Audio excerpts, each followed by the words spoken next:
रवो सकल कलिमल दहन वंदो गुरुपद कमल कृपा सिंधु नर रूप हरि महामोहतम पुंज जासु वचन रवि कर निकर बोलो आनंद कंद सचिदानंद भगवान की जय। बोले श्री गुरु महाराज की जय। बोलो के बिहारी लाल की जय।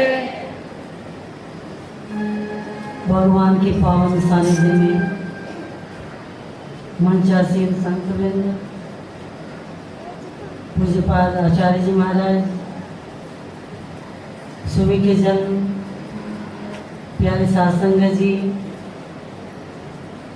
आप लोग पिछले 8 दिन से इस अमृतमय कथा का, श्रीमद् भागवत जी का रसास्वादन कर रहे थे। जो जिस भाव से आया अवश्य ही मेरे माँ के बिहारी उनकी उन भावनाओं को पूरा करेंगे, क्योंकि भगवान तो भाव के ही भूखे हैं। भगवान हैं ही भाव। न काष्ठे विदितो देवो न पाषाणे न मृण्मये भावो ही विदिते देवो तस्मात् भाव ही कारण। भगवान केवल हमारा भाव है। जिस भाव से आप उनका स्मरण करते हैं आप उसी भाव में मौजूद मिलते हैं।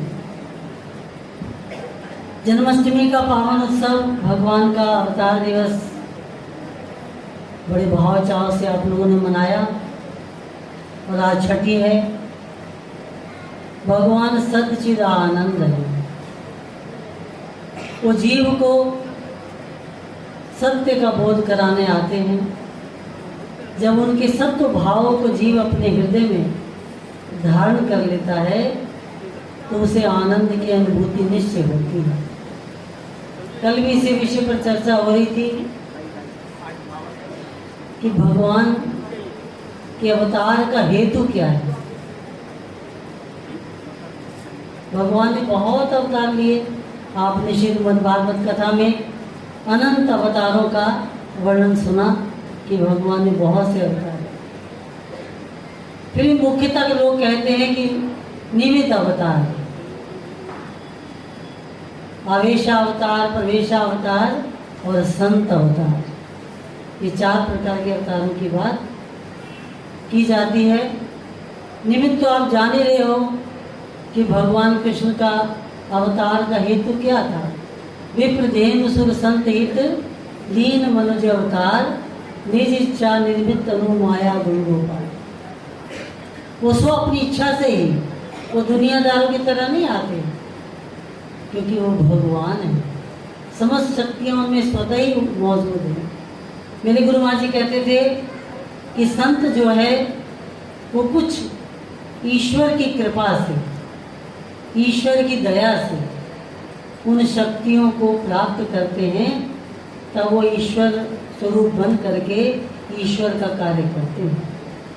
लेकिन भगवान समस्त अपनी शक्तियों से, अष्ट सिद्धियां उनके पास है, ऐसी बात नहीं, वो अनंत शक्तियों से विभूषित हैं। इसलिए अपने जीवों के कल्याण के लिए उन्होंने कई दुष्टों का संहार किया और अनंत भक्तों को प्यार दिया, अपनी भक्ति दी, अपने भावों से ओतप्रोत किया।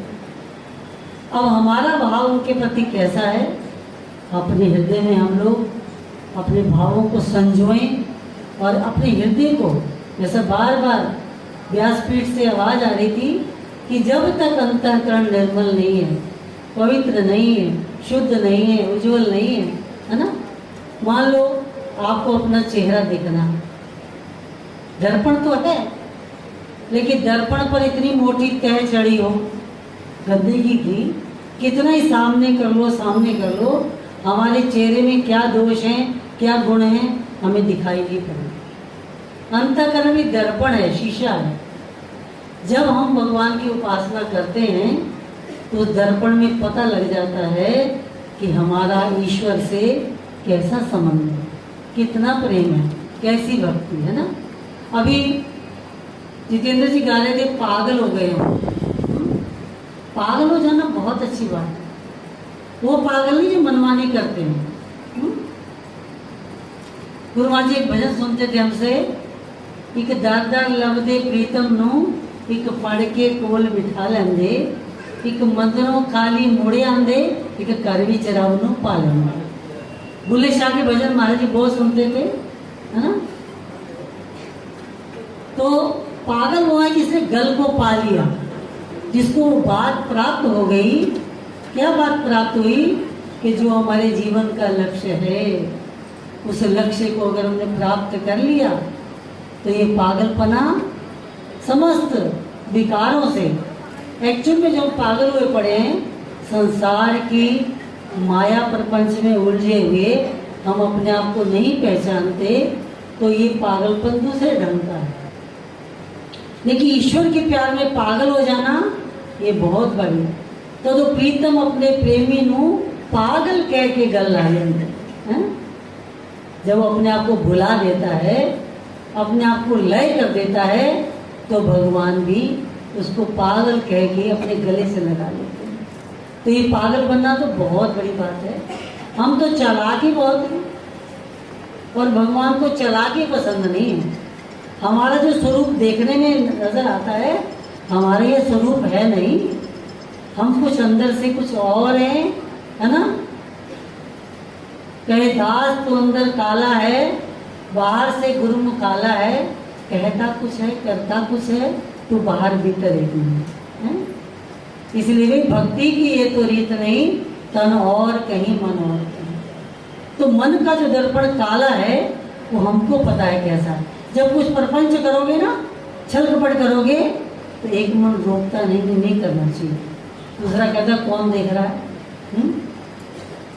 जैसे कहा गया कि इस कबूतर की महाभारत में कथा आती है, या संतों के मुख से सुना कि सब कौरवों पांडवों को कहा गया कि तुम लोग जहाँ ये कार्य वहाँ करना जहाँ कोई ना देख रहा हो।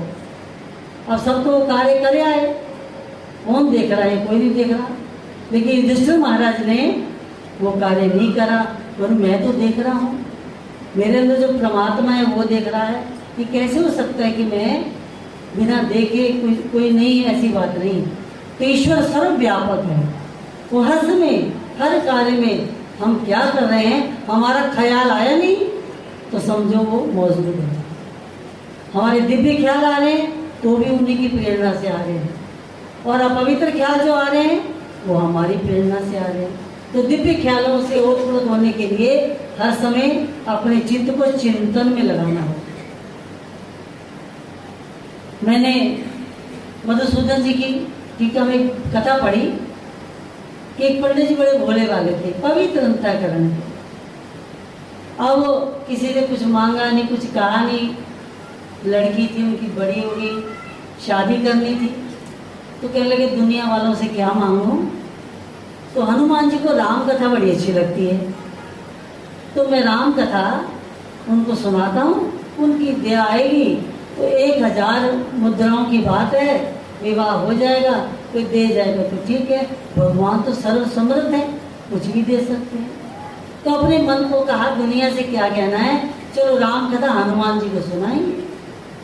और वो नित्य प्रति समय पे जाके हनुमान जी को राम कथा सुनाने लगे, रोज राम कथा सुनाए, और इतने तन्मय हो जाए कि एक दिन आकाशवाणी हुई कि जा बेटा तुझे 1000 मुद्राएं मिल जाएंगी, तेरा संकल्प पूरा हो गया। लेकिन वो कथा सुनाने में इतने भाव थे कि उनको वो आवाज़ सुनाई नहीं पड़ी। लेकिन वहाँ एक शैतान आया हुआ था, उसने आवाज़ सुनी, अरे तो हनुमान जी की मूर्ति से आवाज़ आई है कि तुझे 1000 मुद्राएं कल मिल जाएंगी। तो उसने कहा कि इन्होंने किसी ने सुना नहीं है, तो मस्त बैठा है, चलो इसको पटाएंगे। वो जब कथा पूर्ण हुई तो वो पंडित जी उठ के जाने लगे, पोती वोती समेट के, कहने लगे सुनो सुनो, तुम्हारी बेटी की शादी है ना, तो ऐसा करते हैं कि आज मैं तुमको 500 मुद्राएं दे देता हूँ, तुम्हें कल कुछ प्राप्त हो तो मुझे आप दे देना, जो तो प्राप्त होगा। आज मैं तुम्हें देता हूँ, कल आप मुझे दे देना। उसने कहा ये तो हनुमान जी की कृपा हुई होगी, 500 मुद्राएं मिल जाना बहुत बड़ी बात है। अब उन्होंने दे दिया तो सहज भाव से ले लिया, ये नहीं मिल गया तो बहुत उछल गए, सहज भाव से लेके घर चले गए। अगले दिन फिर कथा सुनाने आए, क्योंकि उनको तो पता ही नहीं था कि ये मुद्राएं हनुमान जी ने जो कहा है आकाशवाणी में, ये उस तरह से आई हैं, कैसे आई हैं, लेकिन मुझे कथा सुनानी है। जब कथा सुनाने आए तो वो शैतान भी आया कि आज तो 1000 मुद्राएं मिली हैं। तो उसके संकल्प के अनुसार वो व्यक्ति भी आया जिसने वो आकाशवाणी सुनी थी। देखता रहा कोई मुद्राएं आई नहीं, कुछ मिला ही नहीं। ये तो सब गड़बड़ हो गया, मैं तो 500 मुद्रा इसको दे चुका हूँ, अब मैं तो बड़ा घाटे में हो गया, इतना नुकसान हो गया मेरा। तो उसने गुस्से में आके हनुमान जी से कहा कि तुम्हें भी झूठ बोलना आता है, हैं? और मेरी 500 मुद्रा बेकार होगी तुम्हारी आकाशवाणी सुन के। मैं तो कहा 500 इसको देता हूँ, 1000 मुझे मिल जाएंगी। तो मूर्ति तो कुछ बोली नहीं, लेकिन वो गुस्से में आगे हनुमान जी को लात मार दी उसने। जब हनुमान जी को लात मारी तो लात जो है वो मूर्ति से चिपक गई तो छूट ही ना। अब ये क्या हो गया, मैं तो किस चक्कर में फंस गया, मुद्राएं भी गई और मेरी टांग भी जाने वाली है। ये हनुमान जी मेरी टांग छोड़ो, टांग छोड़ो, टांग छोड़ो। बोले पहले ये बता 500 मुद्राएं और उसको देगा कि नहीं देगा, क्योंकि मैं तो 1000 का वचन दिया है, 500 मिल गई है, 500 और दे दे तो बात खत्म हो जाए। मेरी टांग तो छोड़ो, टांग छोड़ दोगे तो 500 मुद्राएं और दे दूंगा। कहा पहले उसको दे दे, टांग छोड़ देता हूँ तुझे, और नहीं देगा तो फिर परिणाम देख लेना क्या होता है। तो बेचारा थक बन के वहाँ गया था, तो क्या मिला, मुद्राएं भी गई और जीवन में जो सोचा था कुछ नहीं मिला। तो चालाकी भगवान को अच्छी नहीं लगती। वो तो सहज भाव में था, तो सहज भाव से उसका कार्य हनुमान जी ने पूरा कर दिया। हम लोग सहजता नहीं लाते, सहज भाव भगवान को अति प्रिय है। प्रेम में हिसाब किताब नहीं होता। प्रेम ऐसी चीज है कि प्रेम के पाले पड़कर प्रभु को नियम बदलते देखा, अपना मान भले टल जाए पर भक्त का मान करते। वहाँ भगवान अपना मान की भी परवाह नहीं करते। द्रौपदी के जूते उठा करके, है ना, क्योंकि पांडवों को उनकी रक्षा का वचन दिया है, इसलिए द्रौपदी आज भीष्म पितामह ने प्रतिज्ञा कर ली कि अगर पांडवों में से किसी को जरूर मारूंगा, क्योंकि रोज मुझे ताने मारते हैं ये कौरव लोग। और भीष्म की भीषण प्रतिज्ञा, और मैं वचन दे चुका हूं कि पांडवों का बाल विवाह का नहीं होगा। अब क्या करूं? द्रौपदी से कहा जैसा मैं कहूं वैसा करो। कहा तुम 16 श्रृंगार करके घूंघट निकाल के मेरे साथ चलो, पीछे पीछे पीछे मत देखना कौन है।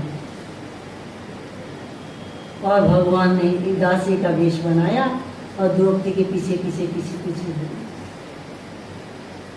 भीष्म पितामह के कैंप से कुछ दूरी पर खड़े हो गए और सामने भीष्म पितामह का कैंप है। उनके चरणों में जाके प्रणाम करना, जब वो आशीर्वाद दें तभी सिर उठाना, तभी घूंघट उठाना। और द्रौपदी ने जाके प्रणाम किया। तुम लोगों को तो मैंने भजन में सुनाया ये कई बारी। द्रौपदी ने जाकर सिर रखा भीष्म पितामह के चरणों में कौन झुका देखूं, भीष्म बाबा भी चौंक उठे। ऐसे समय में कौन सुहागिन स्त्री आई है जिसको कोई लोकलाज नहीं, कैसे आई? तो भगवान ने जो युक्ति बताई थी तदनुसार प्रणाम किया। सौभाग्यवती को स्त्री आए तो सहज सौभाग्यवत भव, सौभाग्यवती भव। अब बड़ों के मुँह से सहज निकल जाता है। अब निकला सौभाग्यवती भव, फटाफट अपना आंचल उठाया और कहा बाबा कल कुछ और प्रतिज्ञा करी थी, आज मुझे कुछ और आशीर्वाद दे दिया है। मेरे 5 पतियों में अगर एक भी मारा जाएगा, आशीर्वाद तेरा बाबा फिर सत्य कैसे कहना है। मेरे 5 पतियों को मारने का संकल्प लिया कल आपने, आज मुझे सौभाग्यवती होने का आशीर्वाद दे रहे हो, और एक भी पति मेरा मारा गया तो मैं सौभाग्यवती कैसे रहूँगी? भीष्म पितामह चक्कर में पड़ गए। मैं तो अपनी शक्तियों को जागृत करा था ध्यान अवस्थित होके कि कल भीषण युद्ध करना है, लेकिन ये तो बीच में क्या बात आ गई? क्या द्रौपदी तू अकेली आई? बोले नहीं, मेरी दासी आई है साथ में। अच्छा, कहाँ है वो? जरा मैं दासी के दर्शन तो कर लूँ। और भीष्म पितामह स्वयं बाहर जा करके देखा तो पीताम्बर ओढ़े हुए भगवान, और कोई देख न लगे जो द्रौपदी के जूते हैं, और उनके जूते उठा करके अपने आंचल में छुपाए गए। और जाकर के भीष्म पितामह ने जब देखा, चरणों में जाकर लिपट गए। छलिया छलने को आया है, अपने भक्तों की रक्षा को दासी का वेश बनाया है। कहते द्रौपदी का जूता था पीताम्बर के कोने में, और श्री कृष्ण थे हंसने में, पर लीन पितामह रोने में। वह मेरे प्रभु भक्तों के लिए ऐसी ऐसी लीलाएं भी करते हैं। ऐसे भगवान हैं जो अपने भक्तों के लिए कैसी कैसी लीलाएं करते हैं। कल कथा में सुन रहे थे आप कि भगवान जो है मधुमंगल गरीब है, उसके पास देने के लिए कोई भेंट नहीं है। अपने अमीर घरों से लोग कुछ कुछ मक्खन बढ़िया बड़े व्यंजन बना के लाए, बेचारा खट्टी लस्सी भी घर में वही ले आया। भगवान ने देखा कि इसके मन को दुख न लगे, क्या नहीं, पहले तेरी लस्सी पिएंगे, तो अकेला अकेला कैसे पी लेगा लस्सी? तो जो भी जैसी भी लीला थी, तो उसे कहा खट से पी जाऊँ, भगवान की खट्टी लस्सी कैसे पिएंगे, मैं ही पी के खत्म कर देता हूँ। तो आचार्य जी बता ही रहे थे कि भगवान जो नीचे टपक रहे थे उसको पी रहे थे। क्या भगवान ऐसा कर सकते हैं?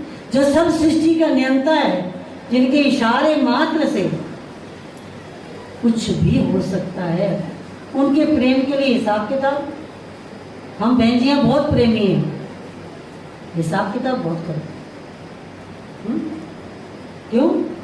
क्योंकि हिसाब किताब अभी हम ये जाना ही नहीं कि विशुद्ध प्रेम में हिसाब किताब नहीं होता। नारद जी गोपियों के पास चले गए और कहने लगे देखो भगवान के सिर में दर्द हो रही है, हैं? भगवान के सिर में दर्द है, फिर ठीक कैसे होगी? बोले भगवान ने कहा है तो प्रेमी अपने चरणों की धूल दे दे और मैं मस्तक से लगा लूं तो मेरी दर्द ठीक हो जाए। गोपियों ने सबने अपने पैर आगे कर दिए, कहा ले जाओ जल्दी ले जाओ। बोले क्या कर रही हो तुम, हैं? घोर नरक भोगना पड़ेगा, क्योंकि अब तुम्हारे पाँव की धूल जब भगवान मस्तक से लगाएंगे तो ये कितना बड़ा पाप है, ये घोर पाप है, तुम क्या कर रही हो? कहने लगे कि हम घोर यातना नरक की भोग लेंगे, पर भगवान के सिर में पीड़ा हो, दर्द हो, ये हम सहन नहीं कर सकते, ले जाओ तुम। तो अपने सामने चरण आगे कर दिए। तो हिसाब किताब लगाती वहाँ प्यार की धूल लगाएंगे तो हम तो नरक चले जाएंगे, नरक कैसे भोगेंगे, क्या होगा, ये होगा वो होगा। हम लोग भी के प्रपंच करते हैं, छोटी मोटी सेवा मिलती है उसमें बड़ा विचार करते हैं, ये दे। जैसे आचार्य जी सुना ही रहे थे कि पिलपिले केले लिए भगवान को तो चढ़ाने हैं, है ना? कई बेंजियाँ कीर्तन कराती हैं, बड़ा दिव्य प्रसाद लाती हैं, सिर्फ दिव्य प्रसाद भगवान को अर्पण कर। भगवान ने थोड़ा, भगवान ने दृष्टि डाली, तुम सब ने खाया है। कई लोग सोचते हैं कि ये तो बीच बीच में कुछ सख्त बहने भी है ना, हम तो भैया कुछ कहते नहीं किसी को, तो क्या लगे साल में एक दफ़ा नंबर आता है कीर्तन का, कम से कम प्रसाद तो अच्छा दिया करो। ये बतासे तो 20 साल पहले आ गए थे, 40 साल पहले। तुम आज भी बतासे लाते हो, अपने घर में बतासे रखते हो? बोले सुना था भगवान जी को बतासे का ही भोग लगता है ना? और बिल्ली के बेर सुदामा के तंदुल, वो तंदुल कैसे हैं, उसका सर्वस्व है वो। एक एक तंदुल में इतना प्यार है कि सारी सृष्टि का प्यार इकट्ठा करें तो उसका मुकाबला नहीं कर सकते। मेरे गुरु महाराज जी हंसी मजाक में बड़े व्यंग करते थे लोगों के समय, हंसी मजाक में कि तुम कैसे हो, साले के घर जाना हो, ये साला है, घरवाली का भाई है, तो बढ़िया से सेब की पेटी, बादाम, काजू, बढ़िया हल्दीराम की मिठाई, ये वो सब लेके जाओगे। क्यों? साला है, उसके घर जाना। और जब भगवान जी के घर आना हो तो फिर सोचते कि केले सड़े हुए कहाँ मिलेगा, ऐसे चढ़ाते हैं केवल हमको। कोई बिरला ही होता है जो भाव से कुछ लाता है। तुम क्या लाए भगवान ने थोड़ा देखना है, वो देखने वाला अंदर बैठा है। तुमने सोचा, तुमने भोगा है, तुमने विचार किया, विचार का फल भी तुमको मिल गया, तुमने भाव किया तो भाव का फल भी तुम्हें मिल गया। इसलिए भाई, जिनका अवतार दिवस है वो अति कौतुक में लीलाएं भी करते हैं, लेकिन धर्म संस्थापनार्थाय संभवामि युगे, वो धर्म पर चलने का भी उपदेश देते हैं। हर व्यक्ति का धर्म अगर पालन हो जाए तो भगवान सदा प्रसन्न रहते हैं। भक्त का क्या धर्म है ना? भगवान तो अपना धर्म निभाते ही। सेवक का क्या धर्म है, स्वामी का क्या धर्म है, राजा का क्या धर्म है, प्रजा का क्या धर्म है, पत्नी का क्या धर्म है, पति का क्या धर्म है, भाई का क्या धर्म है, बहन का क्या धर्म है, सास का क्या धर्म है, बहू का क्या धर्म है। बड़े विवाद होते हैं आजकल, है ना? गुरु महाराज कहते थे, तुम चाहते सीता जैसी बहू हो तो तुम भी तो कौशल्या बनो, तब तो सीता जैसी बहू आएगी है। तुम तो इतनी निष्कृष्ट बातें सोचते हो कि वो सीता बनना भी चाहे तो उसको तो कर्कशा बनना पड़ेगा। तो ऐसी परिस्थितियां भी समाज में देखने सुनने को आती हैं। लेकिन कई परिवारों में सचमुच वो माताएं कौशल्या ही हैं, तो उनकी बहुएं भी सचमुच सीता ही है। इसलिए अपने अपने स्वधर्म का पालन जो करता है भगवान उस पर प्रसन्न रहते हैं, खुश रहते हैं। अपने धर्म का पालन करना भगवान ने सिखाया है। गीता में यही उपदेश देने के लिए भगवान आए और अर्जुन को स्वधर्म का, कि तू इस समय मेरा सेवक है, मेरा शिष्य है, मेरा क्या आदेश है उसका पालन करना तेरा धर्म है। तो आप सब लोग बहुत प्रेमी हैं, है ना? नारायण के चरणों में प्रेम तो है। प्रेम में कुछ हिसाब किताब होने लग जाता है। एक तो ये गड़बड़ है। एक भगवान कहते हैं मुझे अनुशासन प्रिय लोग अच्छे लगते हैं, सोई सेवक प्रियतम मम सोई मम अनुशासन माने जो मेरा अनुशासन मानता है वही मुझे प्रिय है। अयोध्या वासियों, ये मैं अपने मन की बात कह रहा हूँ, ये भगवान कह रहे हैं। ये अनुशासन नहीं है वो मुझे प्रिय नहीं है। अब हमारा अनुशासन क्या होता है, हम वहाँ सब बातों को भूल के अपनी मनमानी पे आ जाते हैं। कुछ बातों में कुछ नियम बनाए जाते हैं, उनका पालन करना भी हमारा धर्म है। जैसे अब यहाँ वर्षों का यत्न था कि सत्संग में कोई बात नहीं करेगा, लेकिन गुरु कृपा से व्यास जी ने, आचार्य जी ने भी कहा कि यहाँ लोग बातें नहीं करते हैं। बड़ी खुशी हुई सुन के कि गुरु महाराज जी की एक बात का पालन करना भी हमारी बहनें सीखी। फिर भी बीच में जो नए लोग आते हैं उनको पता नहीं है, उनको भी सिखाएंगे आप लोग। और सत्संग में आना, क्योंकि भगवान कह रहे हैं कि सत्संग बड़े भाग मानुष तन पावा, सुर दुर्लभ सदग्रंथन गावा, साधन धाम मोक्ष कर द्वारा, और पाई न जई पर लोक सवारा, सो परत्र दुख पावई, सिर धुंध निपस्ताई, कालई कर्म ही ईश्वर ही मिथ्या दोष लगाई। तुम्हें मानव तन मिला है किसकी प्राप्ति के लिए? संसार तो प्राप्ति है, और वो हमारे कहने से कुछ प्राप्त होता भी नहीं।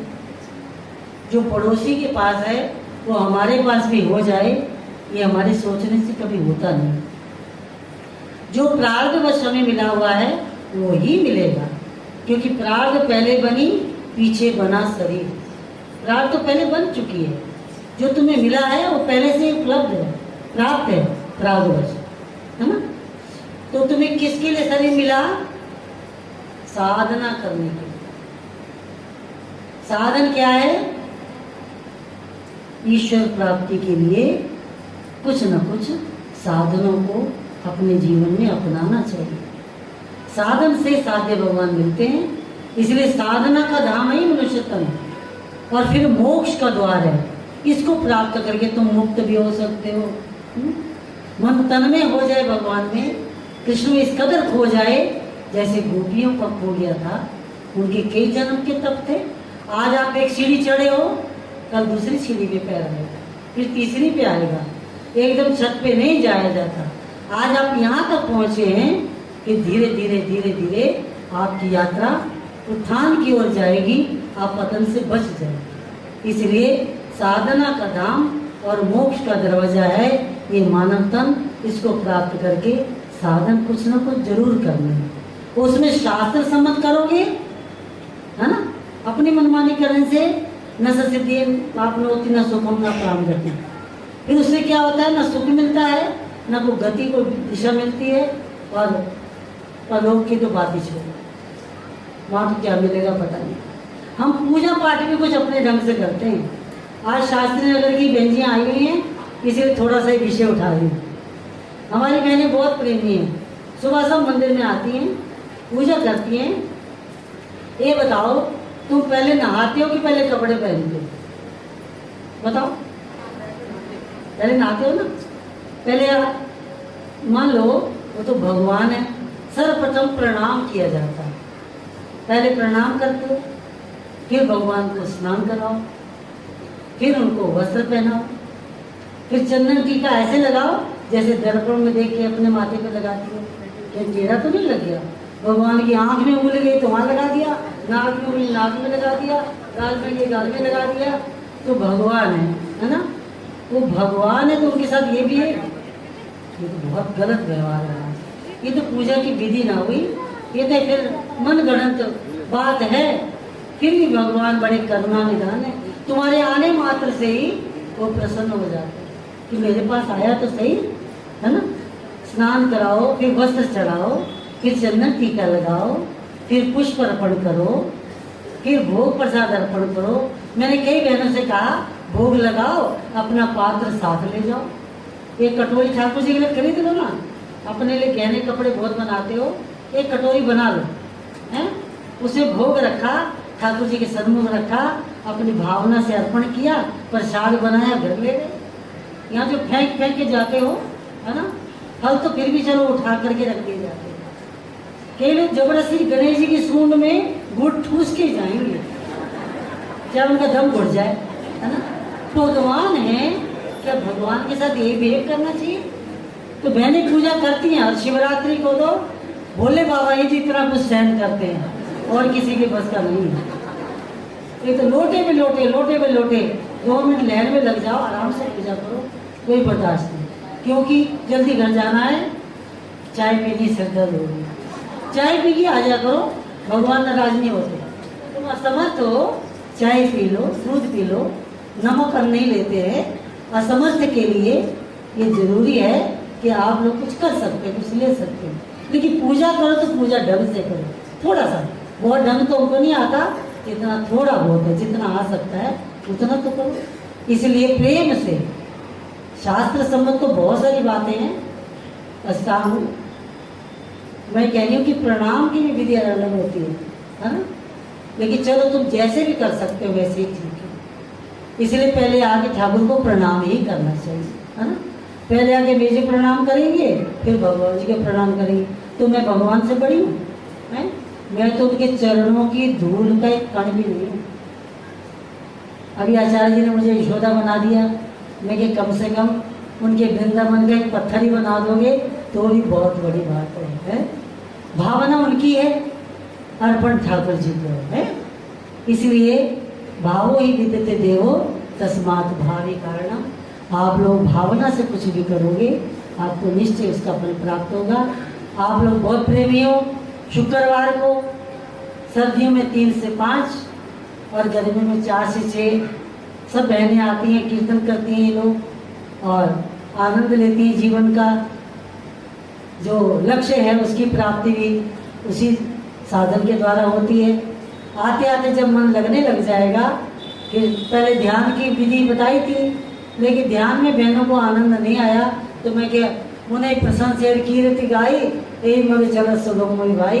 ये सरल मार्ग यही है कि उनकी कीर्ति गाओ, चलो बैठ के भजन कीर्तन करो, यही बहुत बड़ी बात है। इसलिए रविवार को भी 9:30 से 11:30 या 12 बजे तक सत्संग होता है। आप शास्त्री नगर वाले सादर आमंत्रित हैं, आ सकते हैं और लाभ उठा सकते हैं। बोलो आनंद कंद सच्चिदानंद बोल मेरे श्री गुरु महाराज की जय।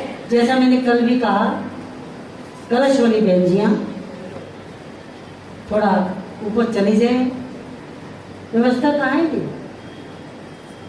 व्यवस्था ऊपर है, छत के भी नीचे हॉल में। अच्छा, हॉल में चली जाए, डाइनिंग हॉल में कलश वाली बहनियाँ जिन्होंने कलश उठाए थे वो जाके प्रसाद पा लें और बबीता जी उमा जी से अपने कलश लें। हाँ आए, कोई बोलना चाहते हैं भाई साहब? आए।